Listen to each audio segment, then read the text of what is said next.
தண்ணியை எப்படி குடிக்கணும் அப்படிங்கிறதே நம்ம தமிழ் மரபில் ஒரு மிகப்பெரிய கான்செப்ட். இதை கிளாஸ் எடுத்தால் கூட ஒரு நாள் எடுக்கணும். இன்றைக்கி எல்லாரும் எப்படின்னா பைப்பை திருவி சர்றன்னு குடிக்கிறாங்க. இப்படி தண்ணியை குடிக்கவே கூடாது. தண்ணியில் பிஹெச் மதிப்பு தான் ரொம்ப முக்கியம்.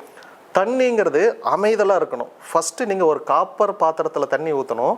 அது தண்ணியில் இருக்கக்கூடிய மாசுக்கள் எல்லாம் தனக்குள்ளே உறிஞ்சிரும். இப்போ காப்பர் பிஹெச் அதை மெயின்டைன் பண்ணி அந்த தண்ணிக்கு கொடுத்துரும். இந்த தண்ணி நீங்கள் பானைக்கு மாற்றணும். இங்கே தான் உங்களுக்கு ஆக்சிஜனேற்றம் நடைபெறும். தண்ணிக்கு தேவையான மொத்த ஆக்சிஜனும் கரெக்டான லெவலுக்கு அந்த தண்ணிக்கு போகணும். இந்த தண்ணியை நீங்கள் மேலேருந்து மொண்டு தான் குடிக்கணும். பைப்பு வச்சு கீழே இருந்து எடுக்கக்கூடாது. இதுவே தப்பு. அப்போ மேலே இருந்துன்னா தண்ணி எப்போதுமே அமைதலாக இருக்கணும்.